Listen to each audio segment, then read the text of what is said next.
So this is it, the Crypto.com Visa debit card. And you might not be able to tell it from there, but it's made out of metal, so it's pretty dope. As a European, it has one of the best perks available for a banking card. However, my experience with the company and the card in general have been somewhat of a roller coaster over the past year. But before I dive into the nitty-gritty details, I do need to tell you why I got it in the first place. When I watched a couple of videos on cashback credit cards, I was absolutely intrigued. However, it didn't take that long to figure out that here in Europe the name of the game is a bit different. So why is this? Well, basically for two reasons. The first one being that a merchant has to pay a really high fee to even accept those types of credit cards that offer really high percentage of cashback. And the second reason being that those credit cards usually also have enormous late fees in case you don't pay back your credit card bill in time. So they profit off people not paying back in time. Through that added revenue, they can then offer a cashback program or other incentives to lure new customers in.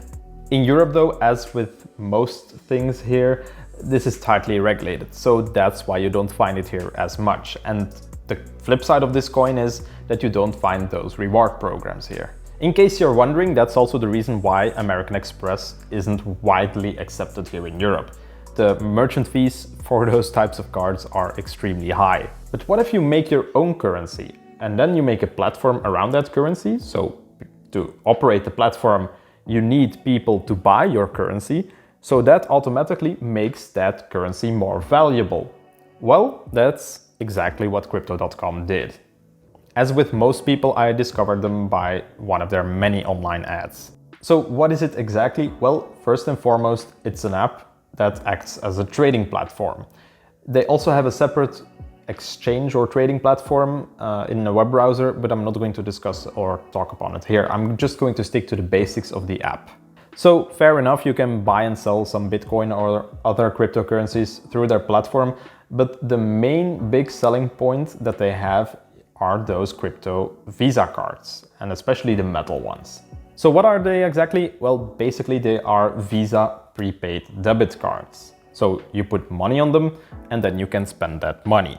It's not like a credit card where you can just pay off your balance at the end of the month. Each tier of card comes with more perks than the last one.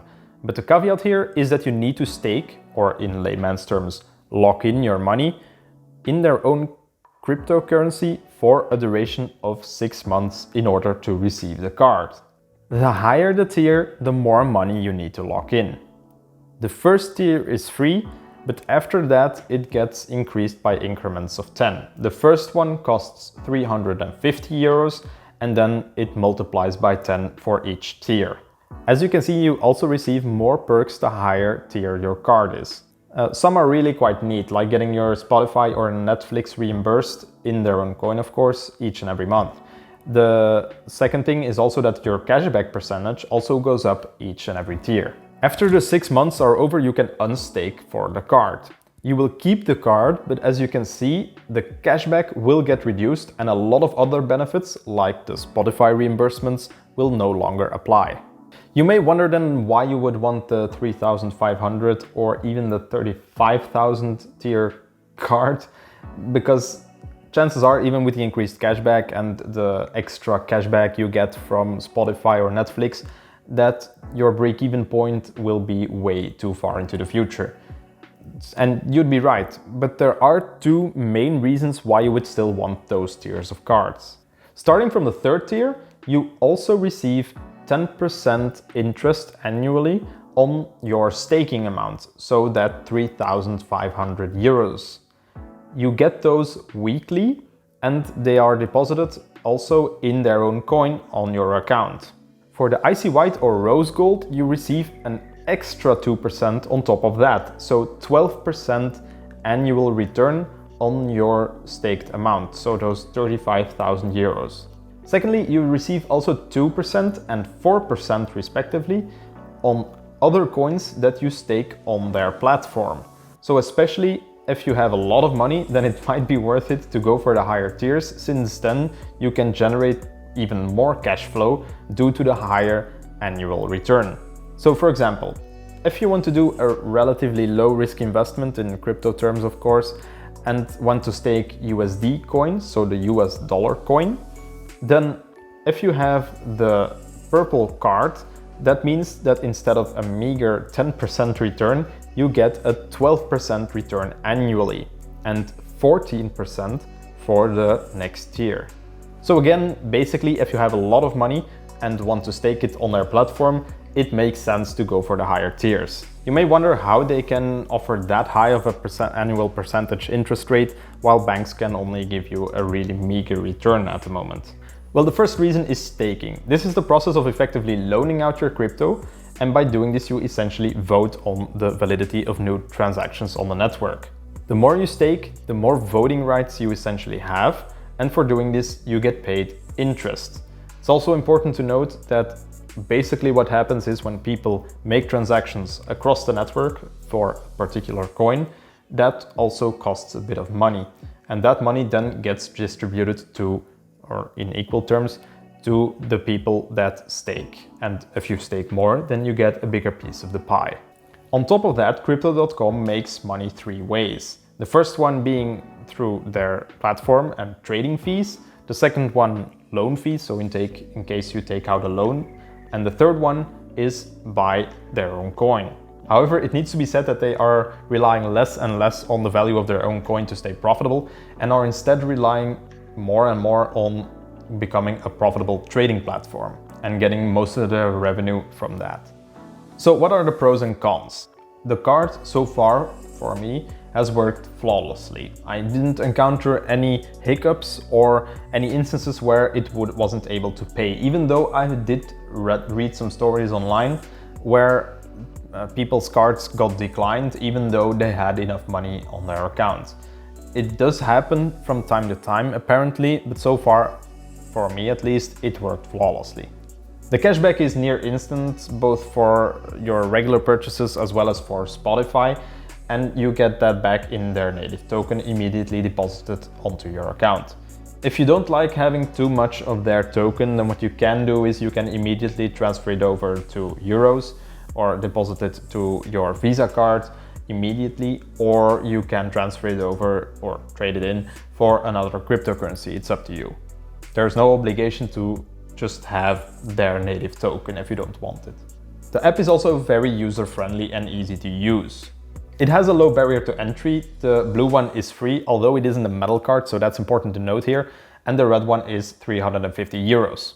If you do decide to open up an account and want to stake for a red card or above, then feel free to use my affiliate link down below. By doing so, you receive 25 euros yourself, and I also receive 25 euros. So you basically support the channel, you also support your own wallet, and in my opinion, it's a win-win. So please do that.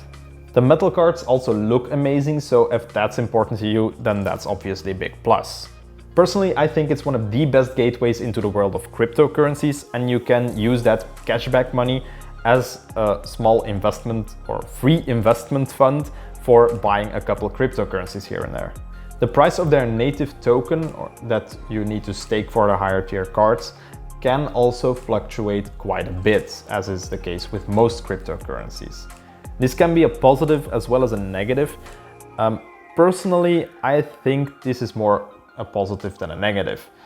What I think will happen over the next couple of years, especially as the company gets more and more adoption and gets more and more influx of new users who need to stake for the card, that also means that they need those native tokens to access the perks of those cards, and thus the coins themselves become more valuable. That in turn will mean that the price of the coin will go up. So personally, I foresee that over the next couple of years, the price of those tokens or those coins will go up. I might be wrong, again, but I don't have a glass ball. But personally, I think that will happen. And in that case, it's a good thing that your staking amount or the initial amount that you invested for your card gets worth more every single year. Now, as for the cons, there are also quite a few. First, it's a bit of a hassle to get money on there in the first place. There is the option of using a credit card to immediately fund your account, so using an external credit card, but you need to check with your bank because there may be fees associated with a transaction like that. What I always do is I use a bank transfer, and usually they clear, here in Europe at least, within a day, within a work day, sometimes 2 days. So you do need to have a bit of foresight if you know you're going to do a couple really expensive purchases and you don't have enough money on your account anymore. Then you need to have that foresight to actually do a wire transfer and wait a couple days for it. Your mileage may vary, but as I said, it's a bit of a fuss. The transaction fees can also mount up quite a bit. So if you are actually going to use the app itself as a real trading platform, then be wary of the fees when you trade one cryptocurrency for the other. They can mount up. It is a startup, and they also have made a few unpopular startup decisions over the course of just a single year. One that springs to mind is where they initially had another token that they wanted early adopters to buy. They then switched it out for the CRO token, which then had another set of rules applied to it. So the initial investors, basically, long story short, got the short end of the stick. Also, in just the time span of a year, I've seen the staking requirements for the cards change 4 times, I believe. And now they are fixed for a set euro amount, so which is something that in the beginning a lot of early investors said they needed to do in the first place, since the cryptocurrency prices fluctuate all the time, but they didn't do, and it took them quite a while to implement that change. Especially last year, sometimes it felt like they wanted to grow at all costs, which probably is the case, but in the process sometimes the early adopters got burned. One example I can give is that I started staking, I believe, in May last year, and I sold about 5 or 6 Ethereum to be able to afford the card. So it was quite an investment. And over a couple months, they affected the price of their native CRO token pretty hard through also some unpopular decisions. They also lost some early adopters along the way through doing that as well. And the end result was that I did get a profit on my card, and the return on my card was okay over those 6 months, or on the staking amount of my card. I'll get into more detail later. But the thing is that I sold, again, 6 Ethereum over the same time span to be able to, or 5 or 6 Ethereum, to be able to afford the card. I don't even want to think about what that Ethereum would be worth today. And I'll tell you, it's going to be a lot more than the card was, or still is, worth to me now. So that's also one thing you need to keep in mind. There is also a bit of sunk cost fallacy, or a bit of an investment fallacy that you have towards the card. It's nice to have a 3% cashback, but that does mean you can't use that money for other purposes. And especially with a company that has changed its mind over the course of just a single year that many times, it's a bit unreliable, to say the least, to invest a really large amounts of money in it. And it's just something I want to give you, or keep in mind as well. However, I do need to add that especially over the last year, their communication has improved a lot. They also have less of those startup issues that they had last year, which also makes it a more reliable company now to invest in than last year. So it has improved, and that's also something you can see, you can visually see into the price of the token. Next, there is also the thing that these are metal cards, and they ask for a hefty fee in case you lose your card. It costs 50 euros to replace, so that's definitely something to keep in mind. There's also the thing that not your keys, not your coin. Again, it's still a startup company. For all we know, they could go bust in 2 years, and in that case you lose all your money that's on the platform. So that's one thing to also keep in mind. It's, as with most things in cryptocurrency, it's a new Wild West. So who knows what will happen in 1 or 2 years. But especially if you don't manage your own coins, they basically act as a guardian or custodian of your account, then you are hoping that they don't get hacked. That's one thing. And secondly, that they don't go bust, so you can still use all your money in the next few years. There is also a high chance that their interest rates will go down over time. It was 16%, I believe, when I joined for their native token, so extremely high. That's also what they used to lure in new customers and also why I joined. But as you can see, it's now at 10%. It was, I believe, 6% at one point, but then everyone complained and then they adjusted it back to 10%, the middle ground basically. So just to go back to my earlier point that they did a couple of 180 turns over just the course of a couple days, I believe that was. So as I said, over time, it's likely that the interest rates will drop further. One major negative that I personally experienced was an extremely long wait for the card. I had to wait over 7 months before I finally received it. I had basically given up at that point and I thought I got scammed. And while I reached out to support, they were really friendly, but they didn't know exactly what was happening and were blaming it all on COVID or on the Corona crisis. But personally, I'm sorry, 7 months is just no excuse anymore. Even in a global pandemic, most people get their cards anywhere between a couple weeks, a couple months at most, which is still very long time. But 7 months, I mean, come on. Back then there was also the other issue that there was basically no way to use the card in the time that you ordered it to the time it was delivered. So I sat there 7 months without being able to effectively use the thing that I paid for. One thing to note is that since then, because a lot of people were complaining about the delivery of the cards, they added virtual Visa cards, which is really useful because then you can, from the moment you start or you open an account, you can immediately start using that virtual Visa card for example, online payments. But here is a pro tip. What you can do is you can order a Curve MasterCard. This is basically one card to rule them all.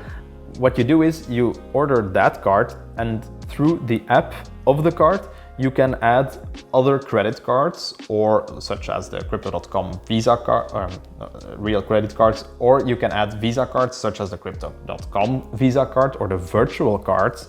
And then through the app, you can select with which one you want to pay your bills. This has a couple really cool advantages.